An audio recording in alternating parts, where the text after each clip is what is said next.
through 8th grade, I was sort of enjoying the fact that I could do reasonably well without any effort. They had this thing where you'd get an effort, which would be 1, 2, or 3, and then a grade. And so the ideal I always wanted was an A3, where you had the least effort but the highest grade. So my grades weren't all that great. And then in 8th grade, I had been at a private school for a couple of years and decided that I better start getting good grades, both in terms of having some freedom, the way I'd be treated, and thinking about college. So from 9th grade on, I had a reasonably spotless grade record. So that I got quite serious about grades at that point. Math was the thing that came most natural to me. And, you'd take these exams, some of which were sort of nationwide exams, and I did quite well on those, and that gave me some confidence. And I had some teachers who were very encouraging. They let me read textbooks. They encouraged me to take a college course on symbolic math, which is actually called algebra.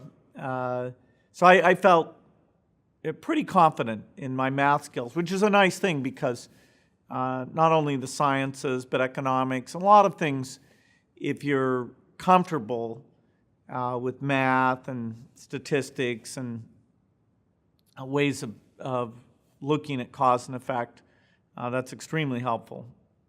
I had a one named Paul Stockland who, at the school I was at, who challenged me. Later, one named Fred Wright, who challenged me. Then, I actually majored in math for the time I was at college because, it was a very interesting topic. But it was kind of a strange topic because there's not a direct career for most people in terms of being a full-time mathematician. So for all but very few people, it's a tool that you use, but probably not what you're going to spend your life working on. My parents had this notion that I had this high potential somehow and that I was not taking advantage of it. The environment I'd been in, sort of being a goof-off, was more socially rewarding than being that serious. And it was public school, so they weren't pushing people all that hard. You could read the textbook in the first week and, sort of there wasn't anything interesting going to happen the rest of the school year. And so they had me take an exam to go to a private school. And I thought, well, should I pass this exam or not? You could fail it and you wouldn't have to go.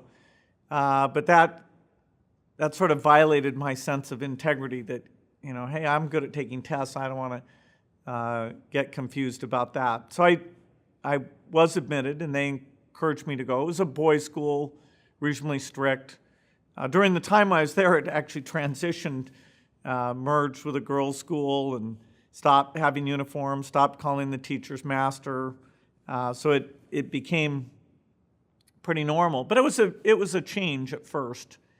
And the idea of just being kind of a goof-off wasn't the sort of high reward position like it'd been in public school. So that my parents were right. It had the intended effect of creating a more challenging environment.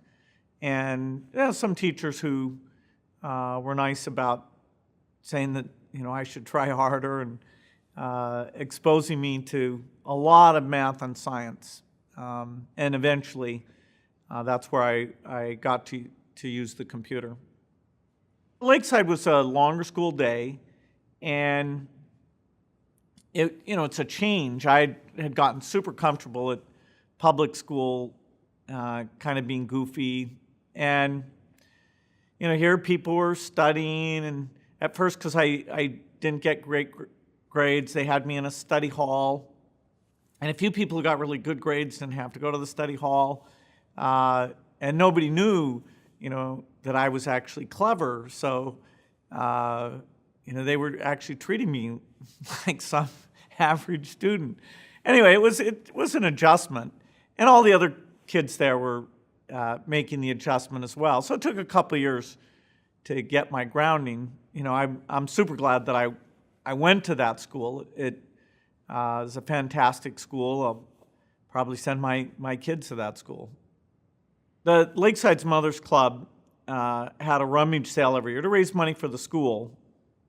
And instead of just funding the budget, they always would fund something kind of new and interesting in addition. And without too much understanding, they decided having a computer terminal at the school would be a novel thing.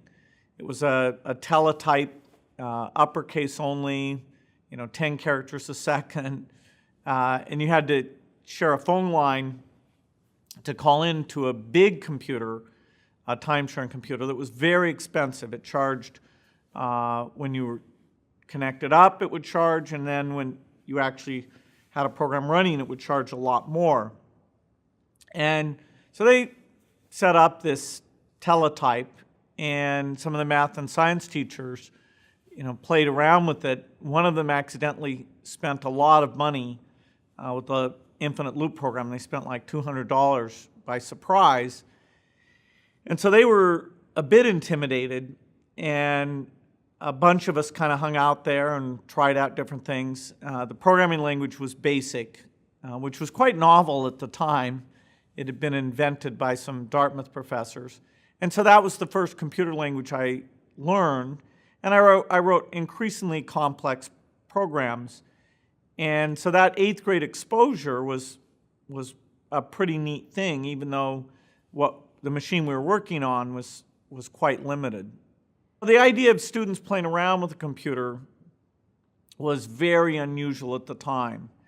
And in fact, that computer, eventually the costs were high enough they took it away, but then some other computer companies had come around, including one in Seattle, that a bunch of us went down and volunteered to help out and do some work for us. So from that point on, we always managed, although it was dicey at times, to find access to computers.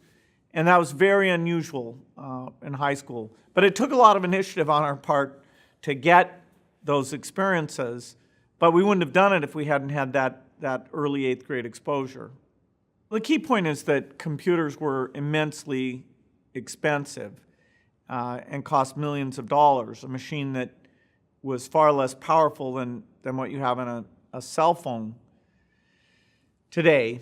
And so that either you'd have a very important application, or you just shared the machine with other people, and still you had to pay quite a bit of money. And so time sharing is where you're connected up and sharing the machine. It's a lot better than sending your programs in, because you can see when you make a mistake pretty quickly.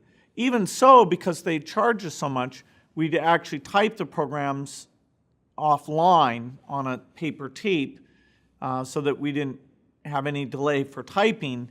And then when we got onto the computer, we'd feed in that tape so that there was less time online. But it gave you a sense of, okay, what you got right and wrong, and you could try and correct things. We also, because at that time, the dominant form of computing was using punch cards, we actually did that quite a bit. We were down at the University of Washington and used some of those punch card systems. As computers became less expensive, so-called mini computers, then more people had access, mostly scientists and business people, but also we managed to find machines that weren't being used at night. The idea of a machine is something that an individual would use and that would just sit there idle when they weren't using it. That only made sense about a decade later, when the work that we and others had done had gotten the price down so dramatically that the idea of a computer sitting idle doesn't feel like some huge waste of resources like it did when they were so expensive and rare.